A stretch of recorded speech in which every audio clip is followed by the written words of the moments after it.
You're listening to the We Are Libertarians podcast network. Find all of our shows at wearelibertarians.com.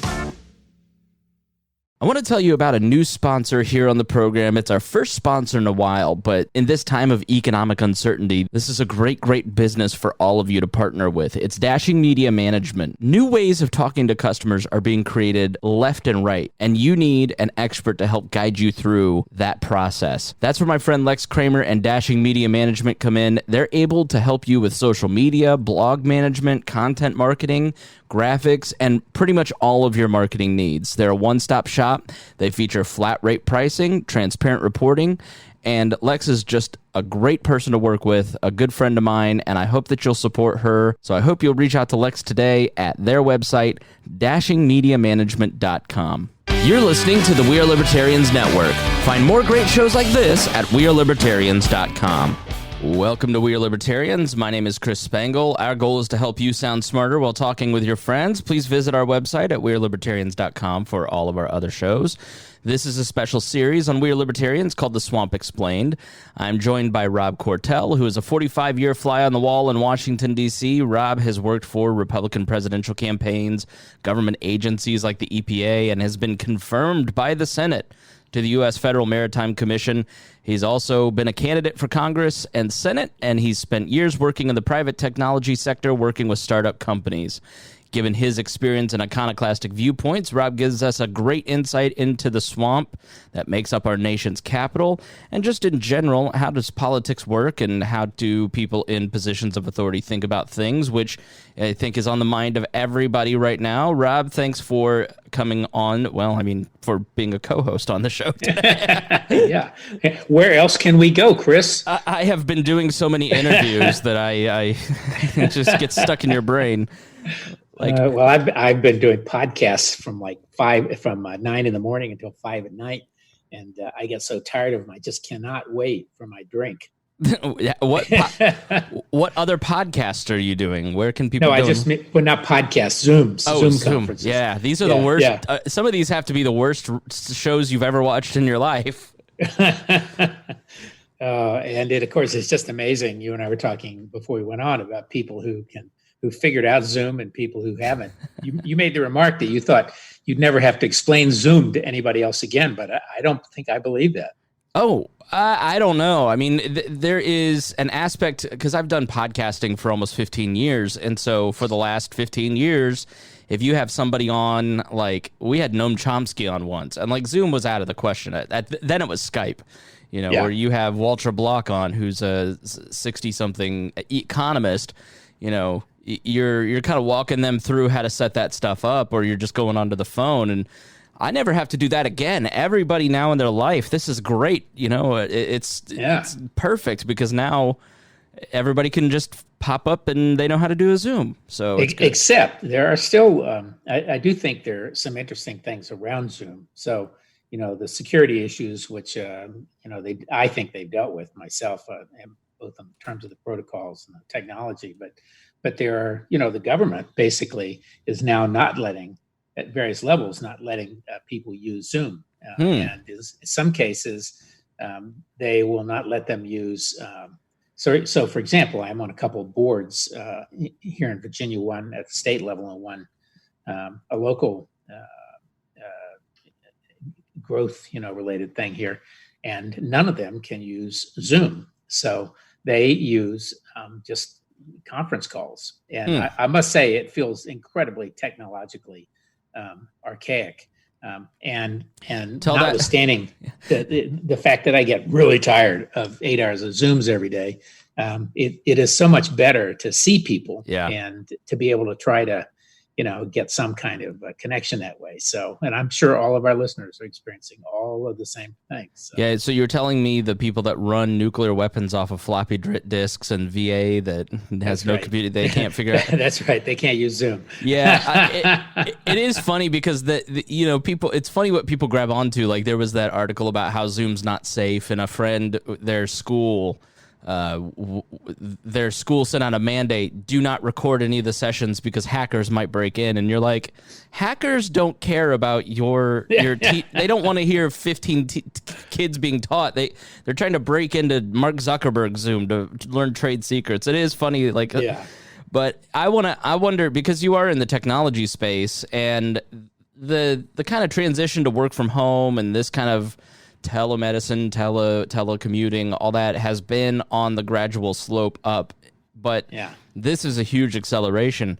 I mean, if you watch CNBC, they all say the one place that's never going to recover is commercial real estate, because if productivity drops 5%, then why pay for the retail space? I mean, so after this, do you think that there is a mass switch to telecommuting like this, or do people just like to be in person and talk, and that will never change? Well, there are a couple issues to unpack in that. One is technology, one is sociology, and one is, as you say, real estate. So, just in terms of the technology, I think it is a huge breakthrough. I think you're correct that more and more people in business and all that will be transacted, and people will be more comfortable with it. It's not just government, by the way, that's still uncomfortable. So my wife is on a couple boards. They don't use it. They have board packages and things, but of course they're also, frankly, they're afraid of being hacked. The fix to that was that you can invite people in and control that and have moderators for larger groups and all that. So, but I think there's no question that a lot more business is going to be transacted on Zoom, and I certainly see it in the tech community. I see it in just about everything, that affects us in a daily life. And secondly, but on real estate, I actually think there's a big opportunity there. My companies operate out of a WeWork in Tyson's Corner, Northern Virginia, both tech companies. And I actually think there's a big opportunity there for WeWork to rebrand as a safe space. If you could, if they could have temperature, gauges, there's a temperature visual you can take at the door, and you fill out a thing that says I haven't been exposed, and if you can make it a safe space, actually I think people would come back, particularly if you brand it that way. And I don't know what you feel, but personally, I do miss seeing a lot of people in the flesh. I miss restaurants. I miss, in some ways, my life is a lot more rigid and stressful right now, not because of COVID, but just because I am scheduled all day long. And I used to do business meetings at breakfast, lunch, and cocktails. And you can't do that now. Now I got to turn it in a damn Zoom conference. So yeah, there have been days where I'm like, I have worked so much harder. And it's true. Yeah. And part of it is that I'm able to get, and I've basically been told, like, prepare to work from home for the rest of the year. Which it's hard to do creative work when you're not in the room with people. Like there's something about vibing off of people face to face that you get in a creative industry that you don't get elsewhere. But I am more productive because there aren't wasted hours of conversation with people in my office, or me in the break room just chatting it up with people. But then you start to miss that stuff. And I drove on the interstate yesterday for the first time in 2-3 weeks. And I was like, I miss driving. And then I got gas, and I was like, I want to go in and get a Mountain Dew, and I can't do that because there's a sign that says I'm not allowed to. And, so I think once we kind of get to a reopening, there's going to be that hunger to return to the life that I've spent 36 years doing the same things, my entire adult life, are going out, driving, getting gas, going in and using the restroom. Like, I had to go to the restroom big time.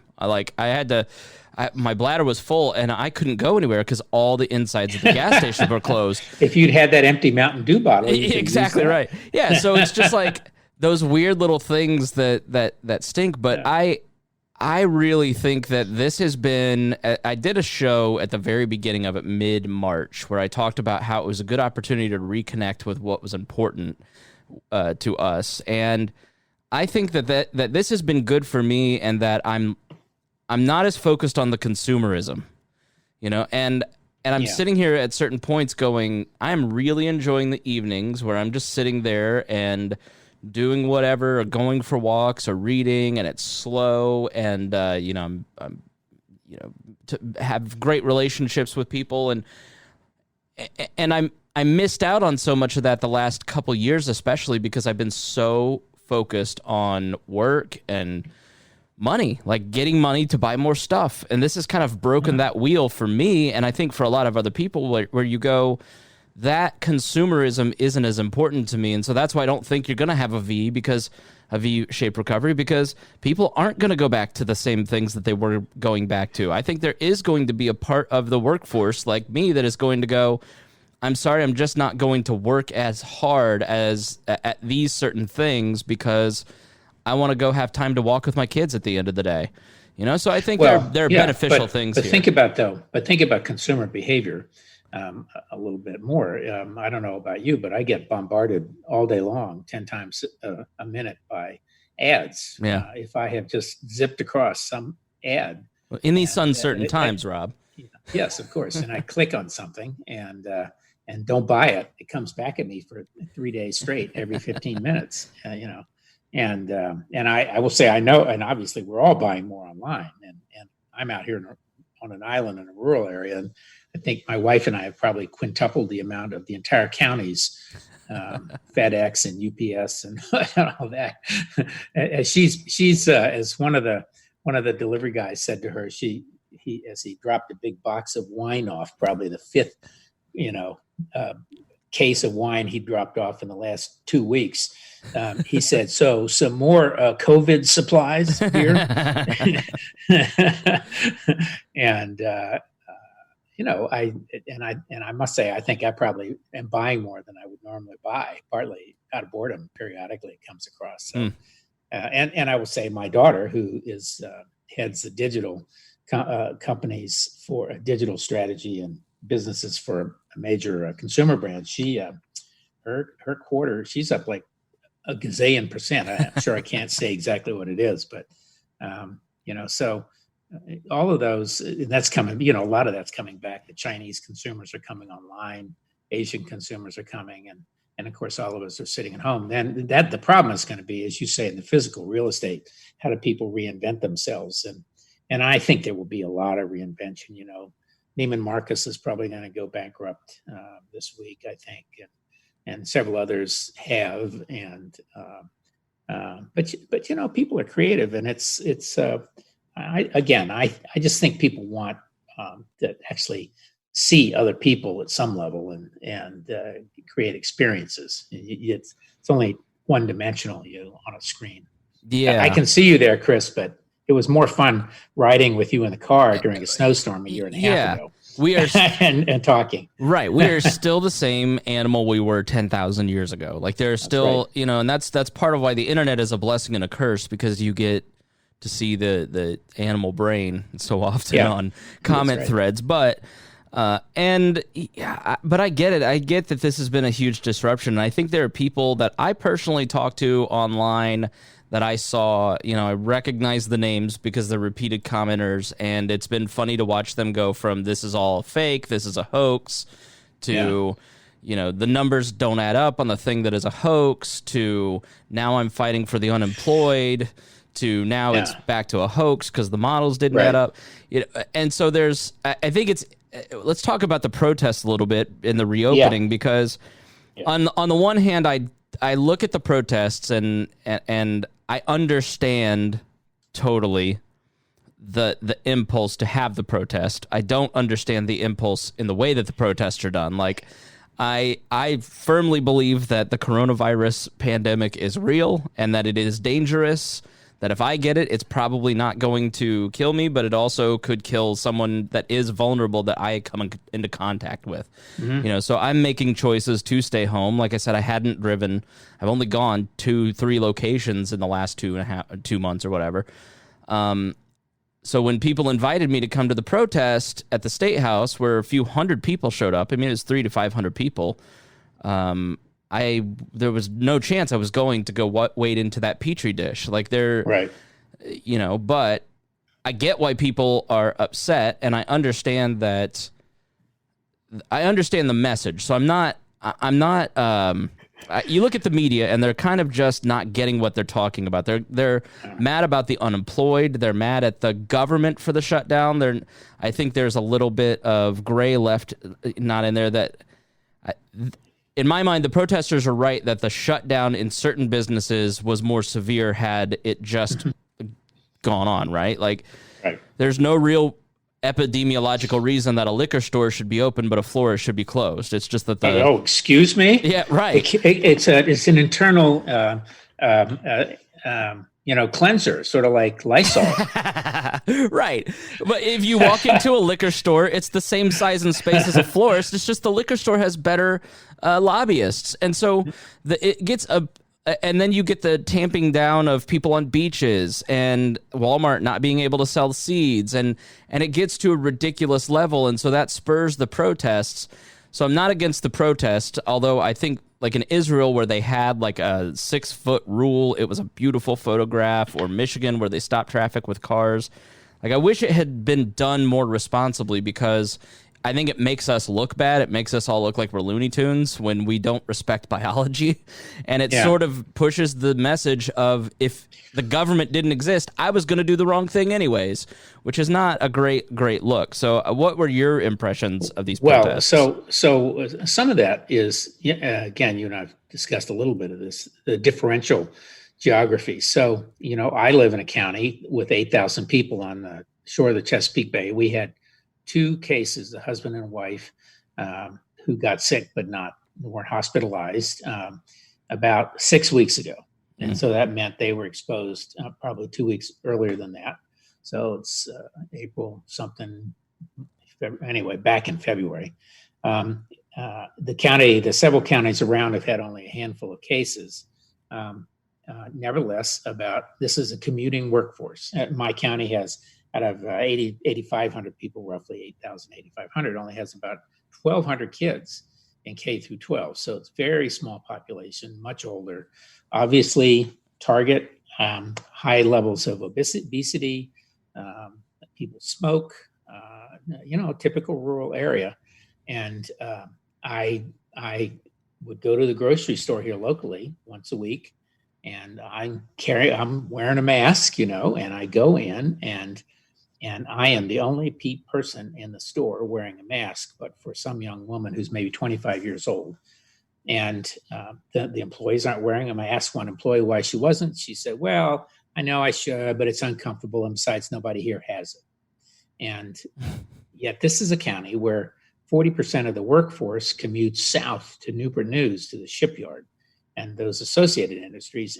And where they commute to is is one of the hot spots in Virginia. The Hampton Roads, Newport News, Jamestown, James County, Williamsburg area. And some of that is because, again, it's people who travel. They're military, a lot of military people, a lot of well-heeled retirees. And one of the communities was a retirement community. And obviously that became a hot spot, interestingly, not a home, but a community. And so and then to amuse myself, I would every so often, once a month, drive an hour south to a Whole Foods, and I'd go in there. And for the last 6 weeks, they've been wiping down the carts. People are wearing masks. Most of the checkers were, not all of them, until this last weekend. And most of the shoppers were wearing masks, and everybody's keeping social distancing. And I think everybody's probably noticed in the grocery stores, although not everybody obeys it, just like protesters. There are one-way direction signs in your grocery store now. If we can't get home delivery of groceries out here, right? So we actually have to go get them and go pick them out. So in that grocery store, some guy, older than I am, comes up close to me with his cart, and I put mine between the two of us, and he says, well, I'm not worried. We're in X County. I'm not going to name the name, but you've probably heard me talk about it before. And we're not going to get it. I'm 75 anyway. And I said, well, I hope you make it to 76. And part of me was thinking, I hope you get a mild case. But I didn't really. You really wouldn't want to wish that on anyone. But so I do think you made the point earlier that different kinds of businesses and different but it's also geographies. And, I don't know what your county is like in your city state, what kind of building you're in. I'm sitting out here on 6 acres and, there are a couple of friends that we like to see in small doses, and everybody's very careful. And I go out and walk a mile and a half to the post office pretty much every day and whip my bandana out when I get into the post office, and I use a plastic bag to open the door because, that's the most visited place on the island. So you're right. I do think there is a natural tendency for people to, particularly in similar circumstances to this, who haven't seen a lot of it, to believe that it's not going to affect them. And come on, let's get this over with. I think I'm in a position where my mom's a nurse and she works at an outpatient surgery center. She's had a cushy position for 25 years and she's been called to the ICU. She's caring for COVID patients. She's working probably scared to death. 14. Yeah, she's scared to death. They're all terrified of it, and because they're seeing it, they're touching it, they're around it, they're watching people die, and so I have that perspective. And now the researchers keep discovering new conditions that come out of it. I mean, like just recently, they're now seeing a number of young people dying from essentially strokes, getting blood clots. So that's the latest, out of the research. Yeah, there's the 6 new symptoms added today by the CDC, and so I get that there are a portion of people who have to see something to believe it, touch it, feel it, sense it, before they understand it. But those are the same people who would have gone to those protests who are sharing with me that Sweden did it differently. Why didn't we do it that way? Well, if you read anything about Sweden and talk to Swedes. Like AIER wrote a great article from a Swedish libertarian, and he's like, everyone here is taking it super responsibly. They're being responsible for themselves. They're taking it seriously. They're doing the right things.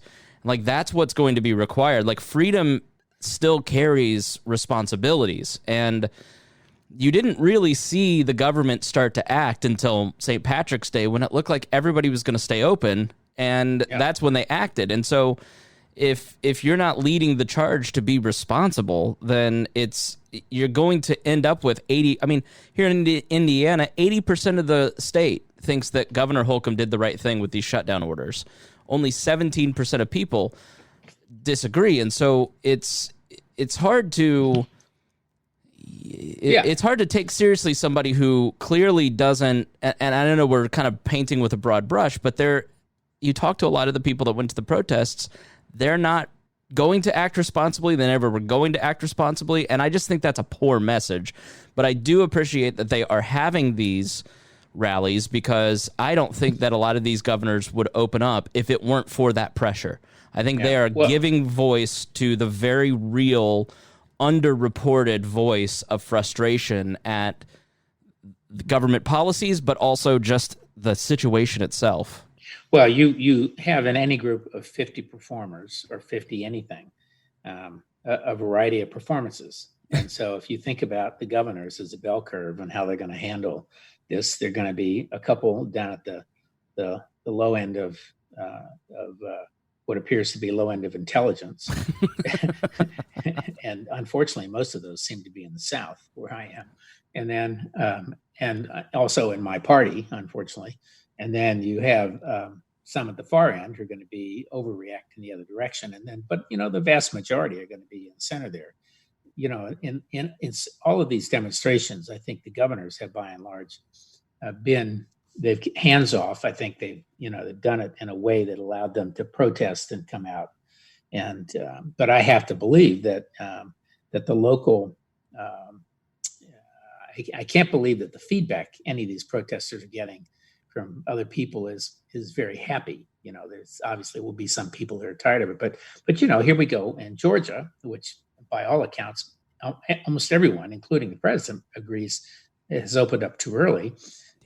And you have restaurateurs and people running tanning salons and tattoo parlors. They can all go back to work, but some number clearly are not going to go by their own volition, because they're worried about both themselves and and the clientele, and most especially about their own families. Yeah, and this is how it, in my mind, how it should have always been operated.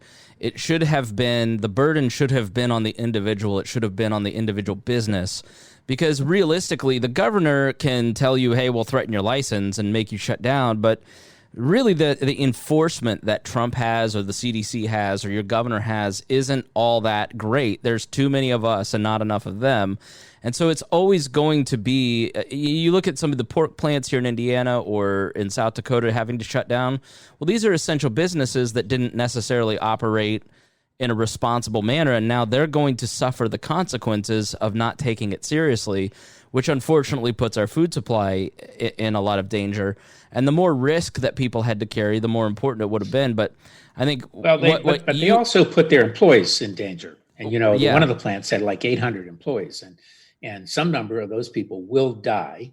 And so I would push back and say, this is where, the company, you can say the company will pay the price. Well, no, those people will pay the price.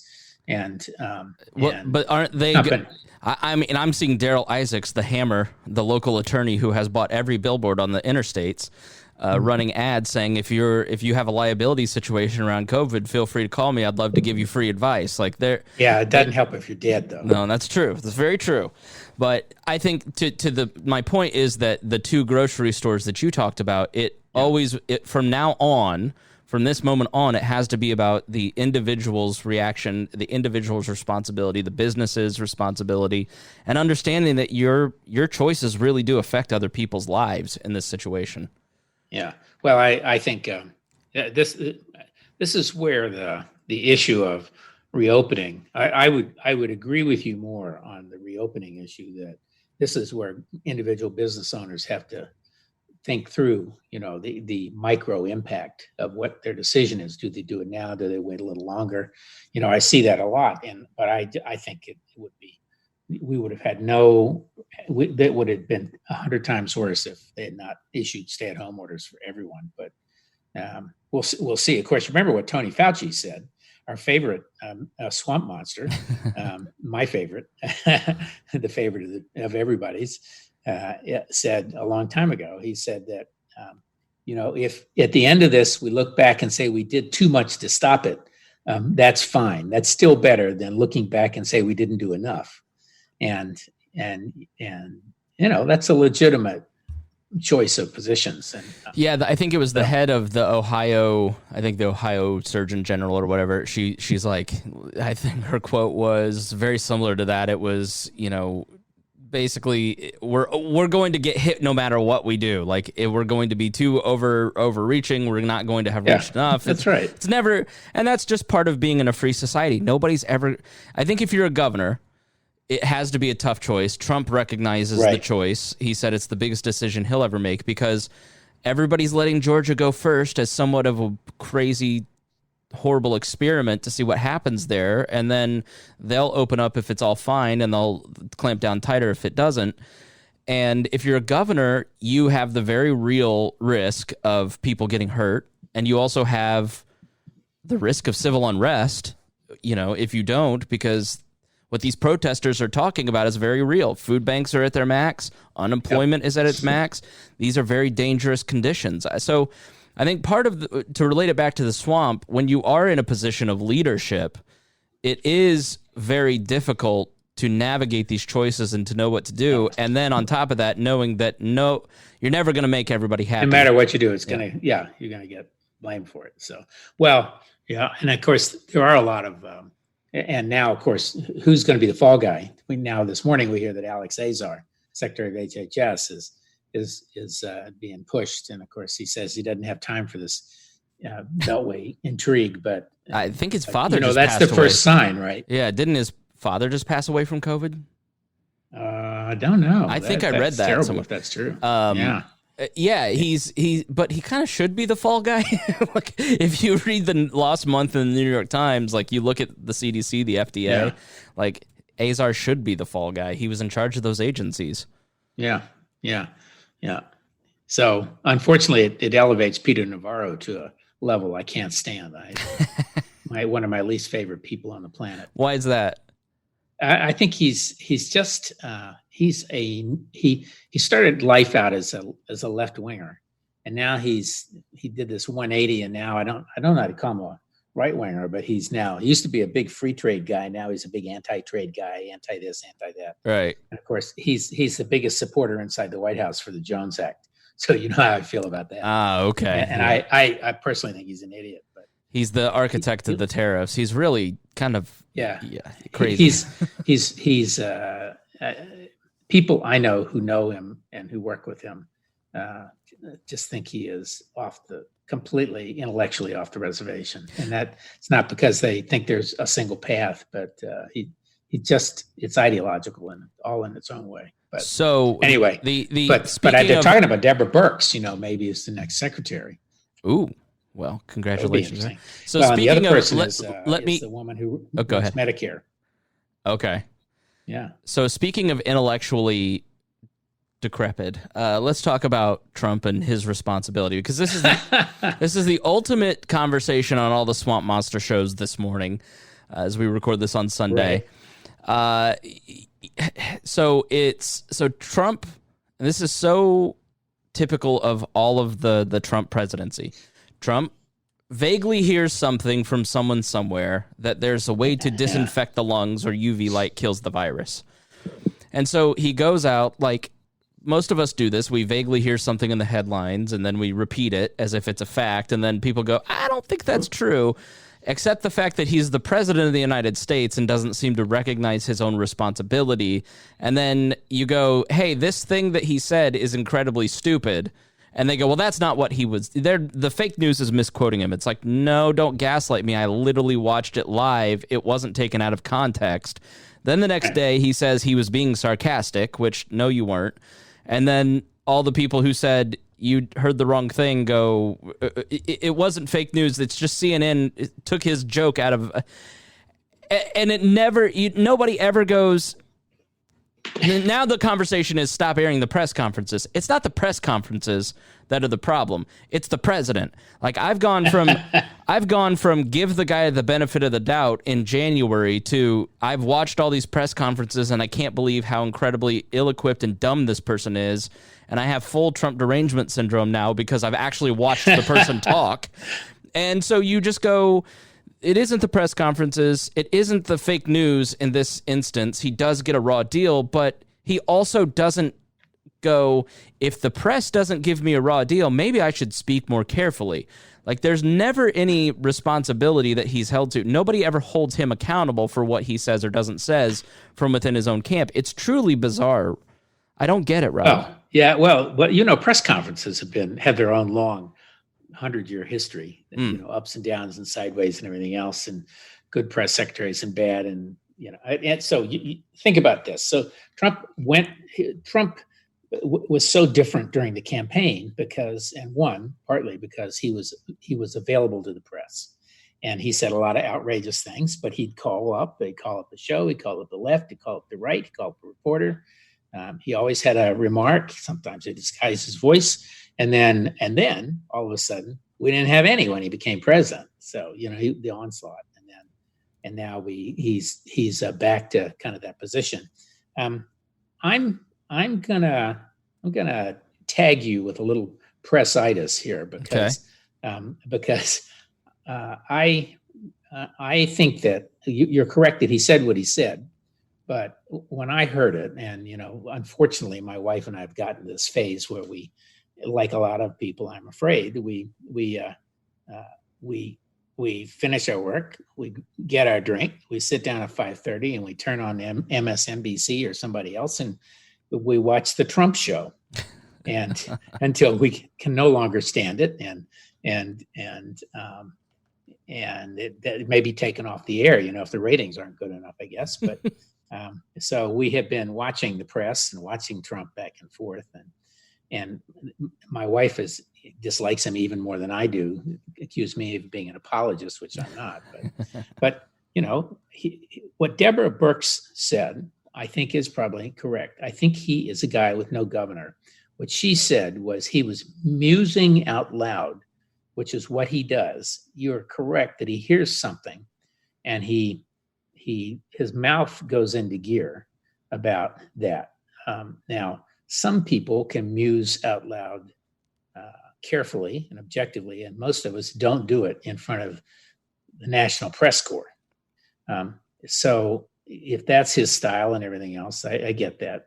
I think it's unhelpful because between his musing out loud about the use of disinfectant internally and the press harping on it long enough, there are now people who are going to try to do it.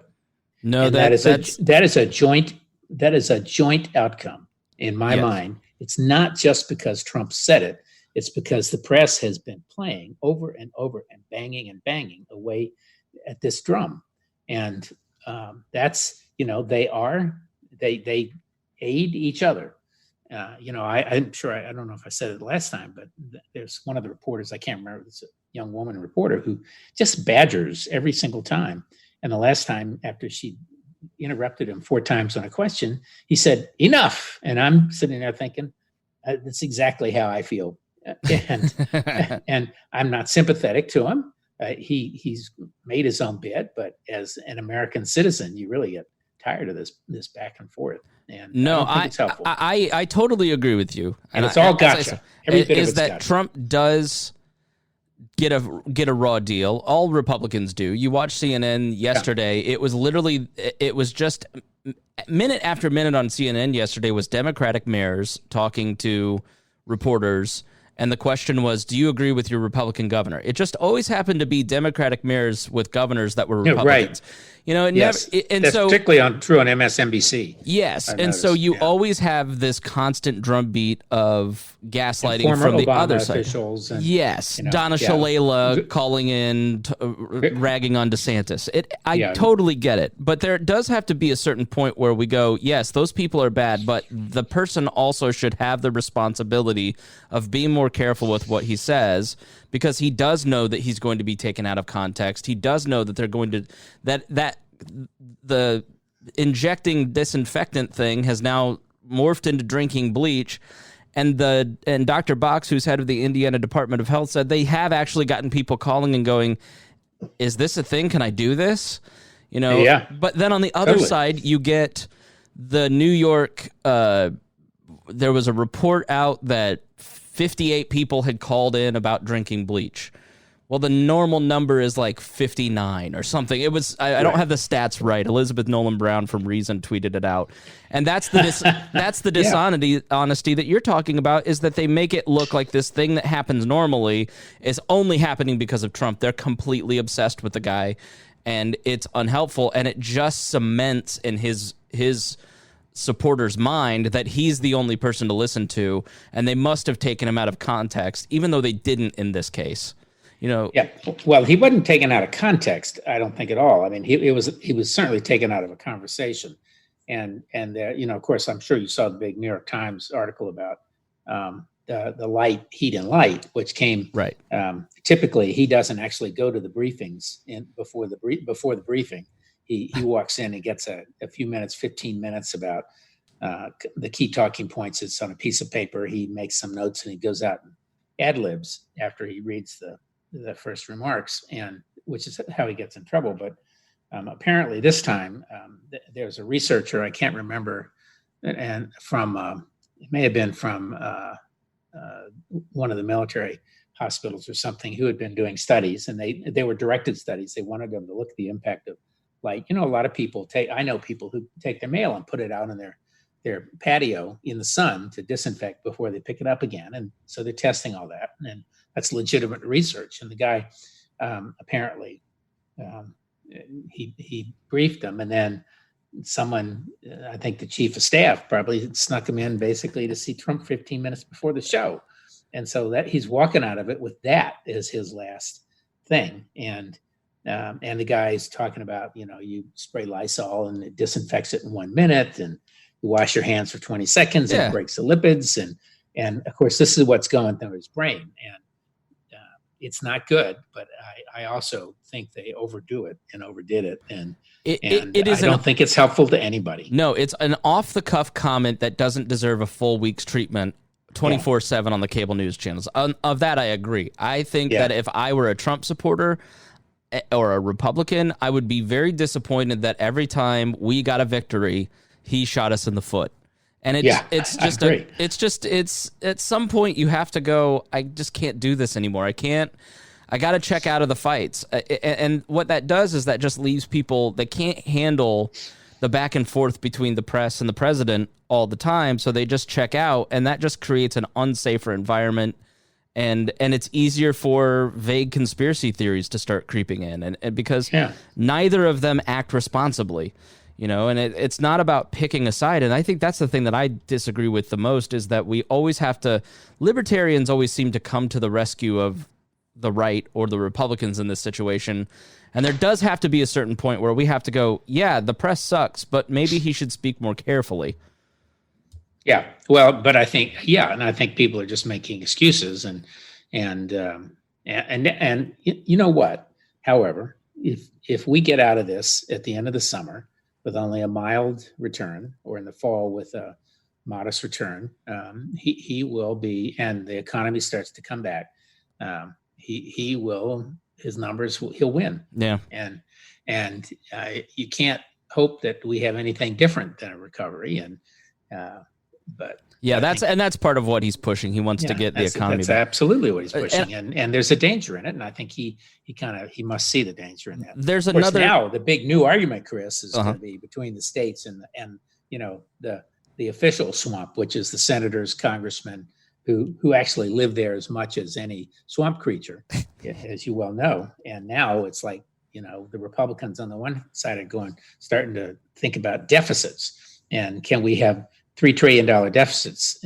What if we're at the highest level of aggregate deficit since World War II by percentages, and that is a scary kind of thing. On the other hand, we have people like Tom Cotton, Republican conservative, supposed conservative from the South, who, what did he propose? I think he was proposing that the government should pay up to 80% of employees' salaries for the next, as far as you can see, until this was over. Yeah, so, Hawley. It was hilarious to watch Josh Hawley run an ad online against socialism when he's proposing paying $2,000 to every citizen for the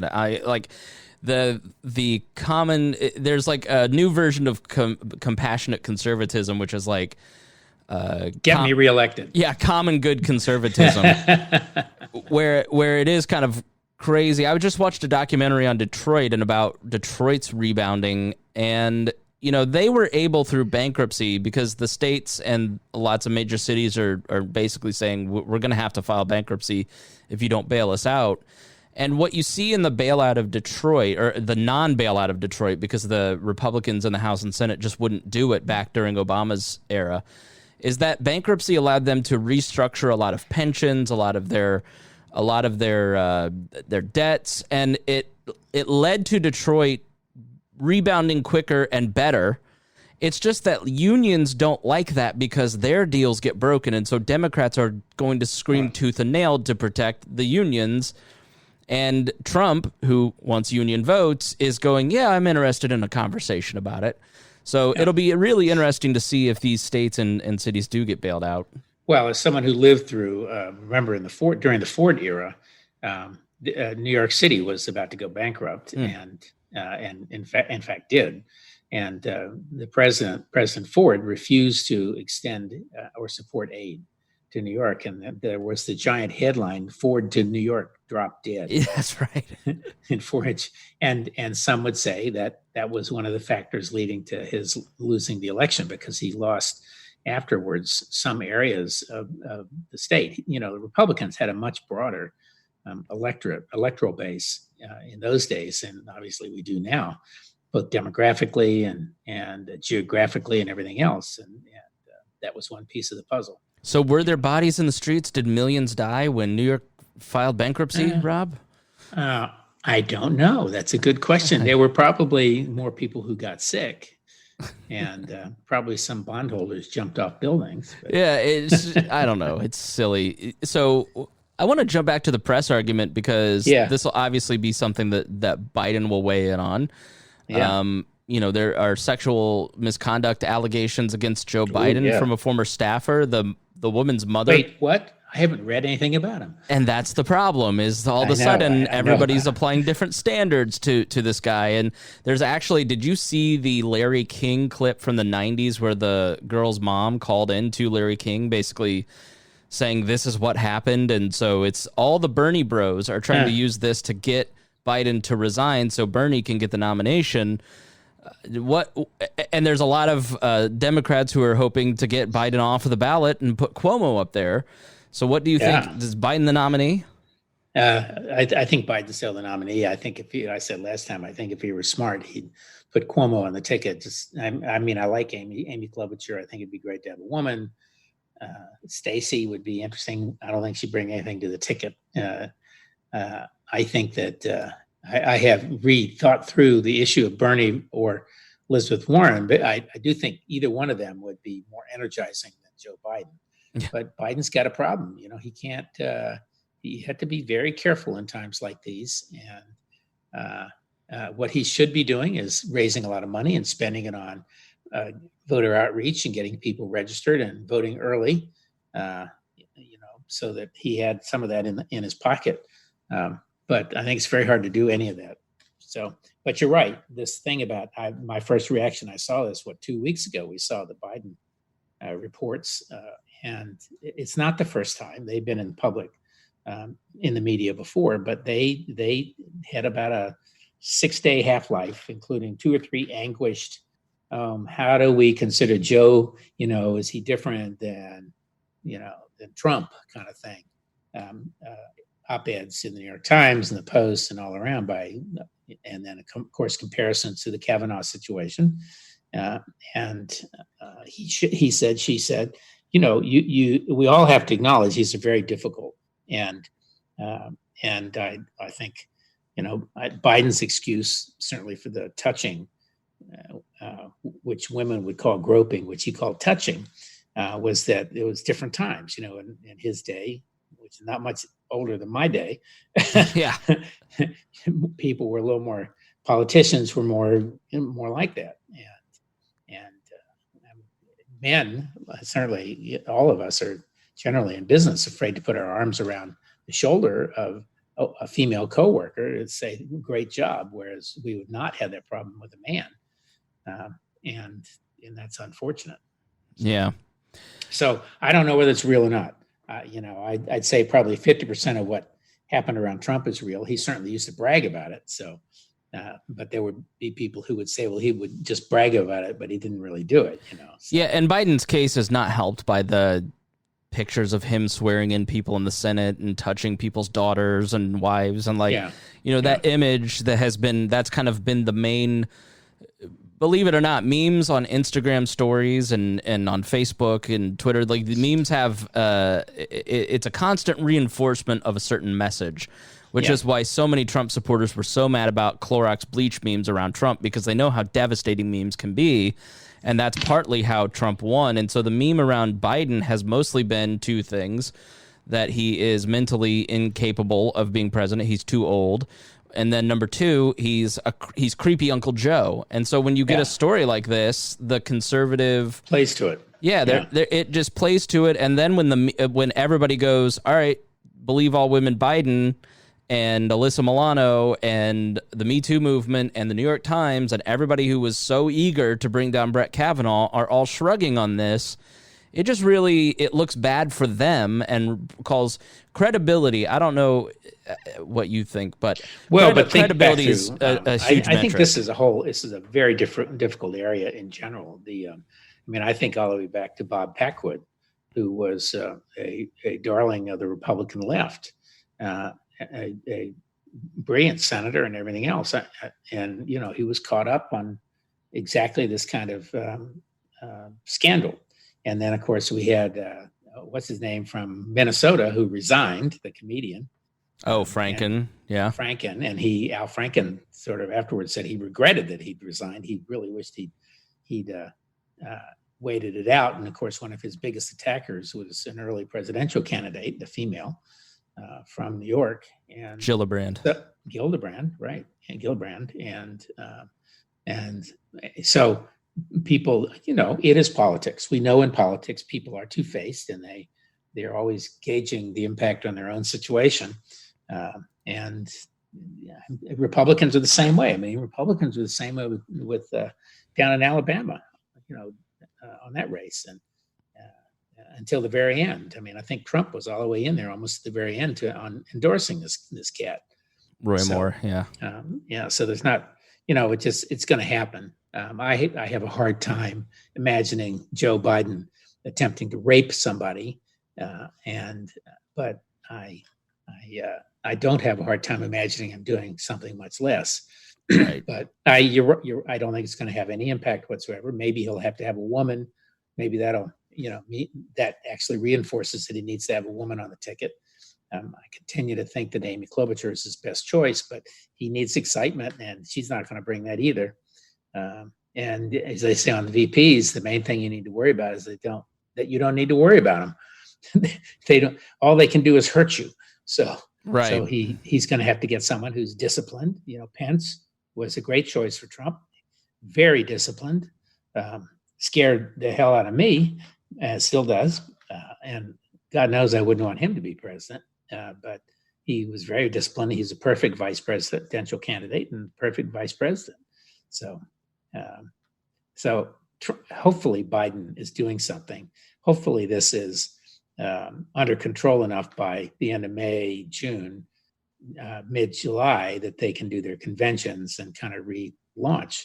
And, Trump's got some of this issue.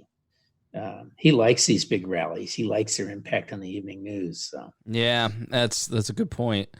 On the Libertarian side, it looks like Congressman. Who are you going to have? It looks like Congressman Justin Amash he has been toying with the idea, and frankly, he's toyed with the idea too long. And now there is a very real concern that he won't win over. That people have, nobody knows when the convention's going to be at this point or how it's going to operate. But there's one guy named Jacob Hornberger who is a libertarian media person. I subscribe to his newsletter. Great thinker. Then there's Judge Jim Gray, who was Gary Johnson's 2012 running mate, who's running, and he has a dynamic VP pick in Larry Sharp. And then there's Vermin Supreme, the guy with the boot on his head from Vermont, from the Democrats in 2012. And, it sounds crazy, but he's got a good satirical angle and so I get why he has the support he has. And then now Justin Amash is looking at entering the race, and a lot of people have kind of lined up behind other candidates, and so it may hopefully not be too late, because I'm an Amash fan. I always have been. And I think, you tell me if I'm wrong, but people like yourself who are, you're not a Libertarian Party person, you're ideologically not a libertarian, like you're sort of in the camp, but like Justin Amash, I guess, would be somebody that you would vote for, that he would bring in an independent like yourself to vote Libertarian for, I don't know if it's the first time, but probably a solid vote in this election. What say you, Rob? Well, I would say, the little I've looked at his record, I admire the fact that he was willing to break with the party, and he was technically a Republican, and I am a Republican. But my recollection is when I looked at his record, I thought he was actually probably much more conservative than I would be on a lot of issues.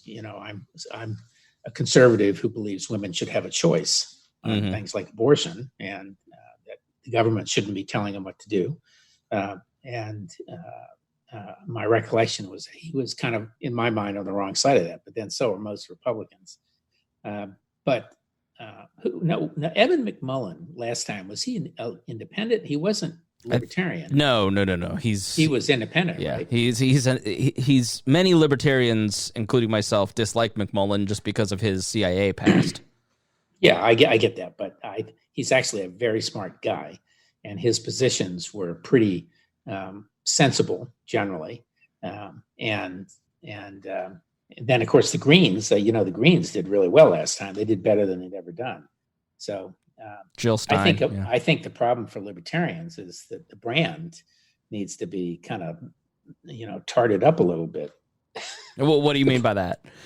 The brand for years has been kind of crazies. You know that. Oh, sure. That it's painted as these kind of crazy guys, and they don't want any government, and blah blah blah blah. And you know, and I know that it's a much more nuanced than that, and it's levels of appropriateness and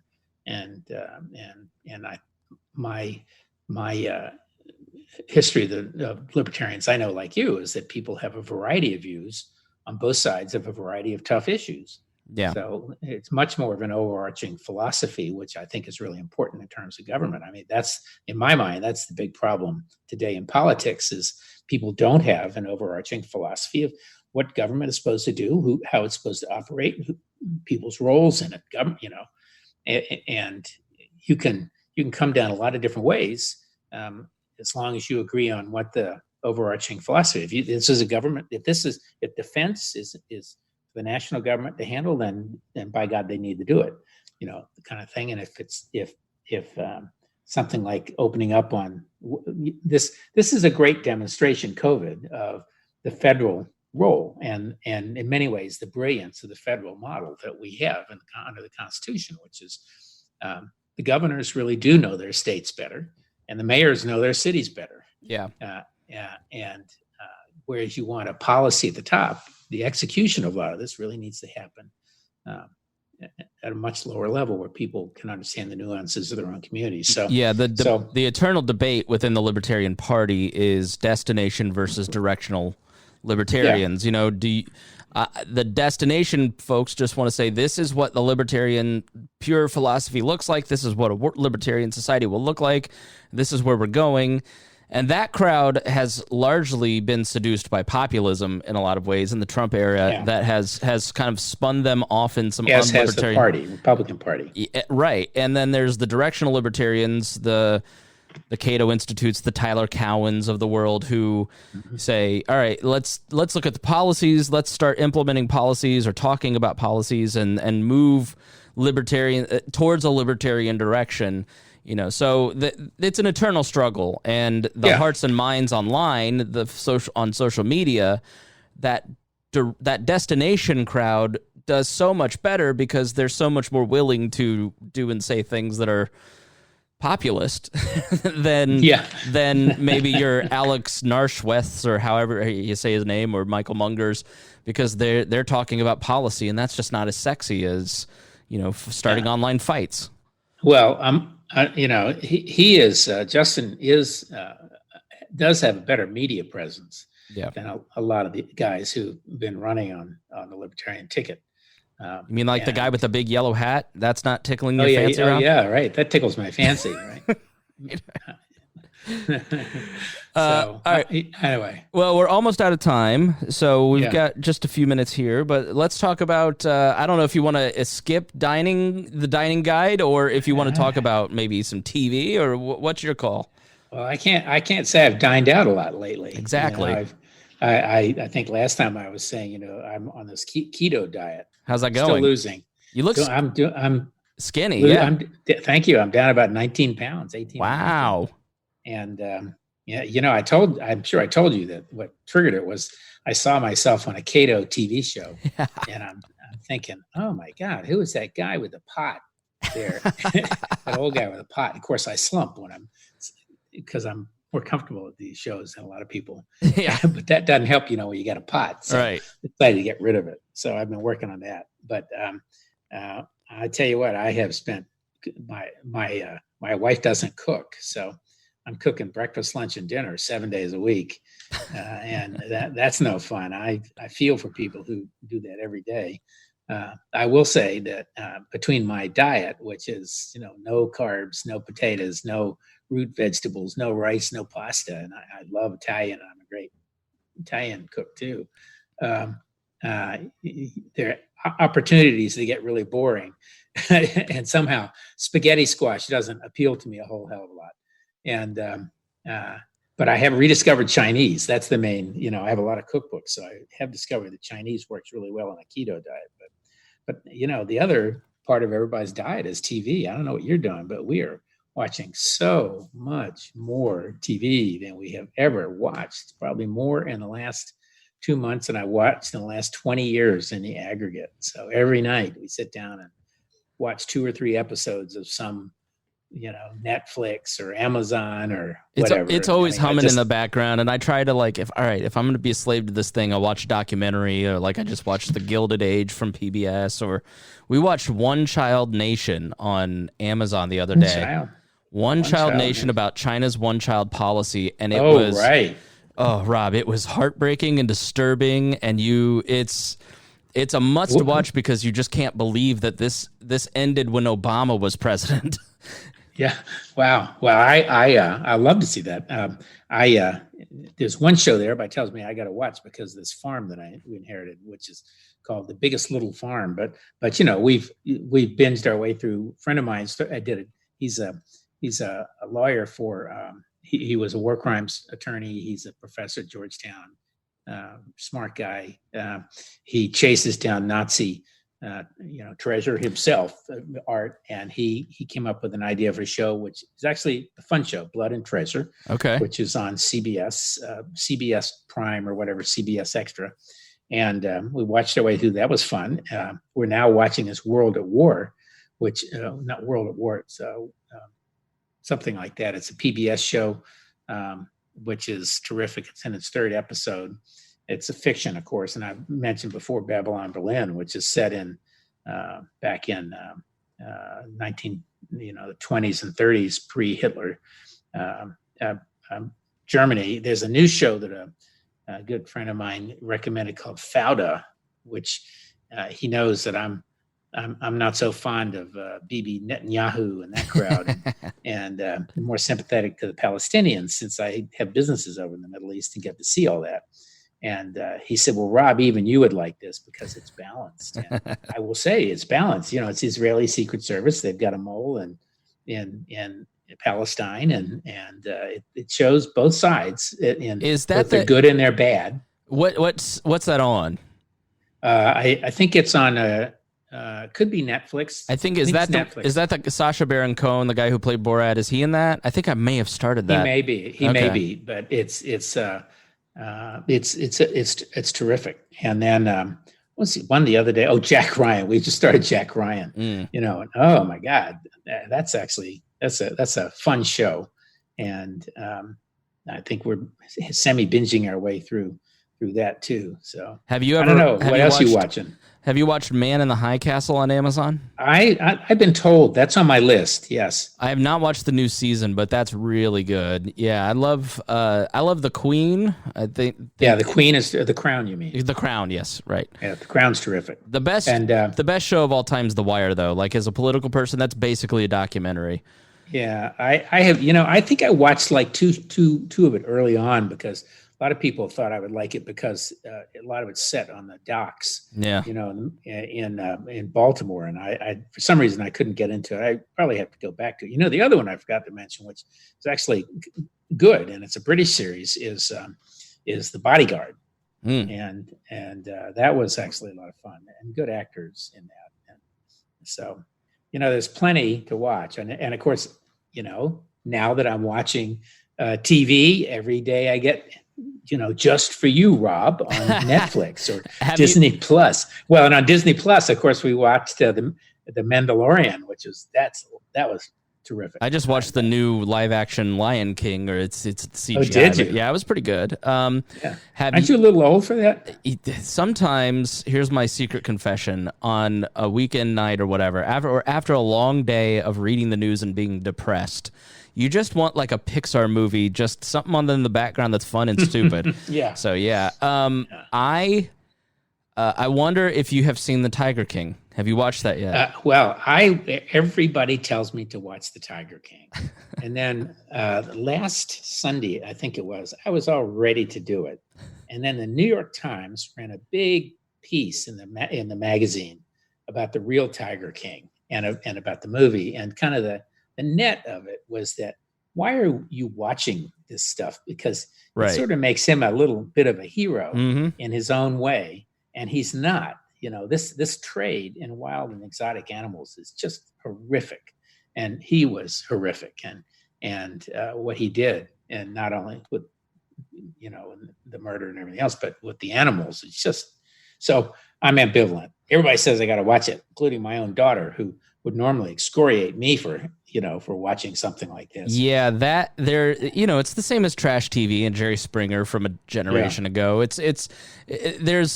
There's a documentary called Don't F with Cats on Netflix, and it is basically this guy uploads a video where a cat is killed, and these internet sleuths track this person down, and it is a flawless documentary from beginning to end. And the whole time you're going, why am I participating in this? Why am I giving this my attention? And they nail that point home. It's very kind of meta because they are trying to get you to think about watching the type of documentary that they've done and the moral implications of it. It's very well done and very interesting, but it's gripping. Like it's a 3-4 hour ride. Wow. Well, so next week or 2 weeks from now, when we come back to this, we will have a couple weeks of Georgia, probably South Carolina. Yep. And all that. And I'm sure a fair amount to talk about. And I must admit, I'm hoping South Carolina is open carefully, because I have a reservation at Hilton Head for May 9th for a week. So I'm hoping I can go down and at least sit on the beach. Yeah. Right now you cannot sit on the beach. And hopefully I will be coming to you from there. But maybe not. I could be disappointed. We'll see. Sure, we'll have a lot more to talk about. I've got a trip planned for June to St. Augustine, Florida, and I don't know if that's going to happen. So we'll see. More likely than mine does. Hilton Head. So, all right, Rob. Well, it's great to talk to you. All right, good to talk. Thank you. All right. Keep safe. Thanks for listening, everybody. I forgot that we were doing a show and not just having a conversation. So thanks to everybody for listening. We'll talk to you soon. You're listening to the We Are Libertarians Network, and you can find more great shows like this at wearelibertarians.com. Shows like We Are Libertarians with Chris Spangle, The Brian Nichols Show, The Boss Hog of Liberty, Now Hear This with Chris Spangle, Gingerarchy with Tricia Stewart-Mann, and our training podcast, Upward, Libertarian Activism. All of these shows are supported by our patrons. If you'd like to become a Patreon member, visit wearelibertarians.com. Thank you so much for listening to this show.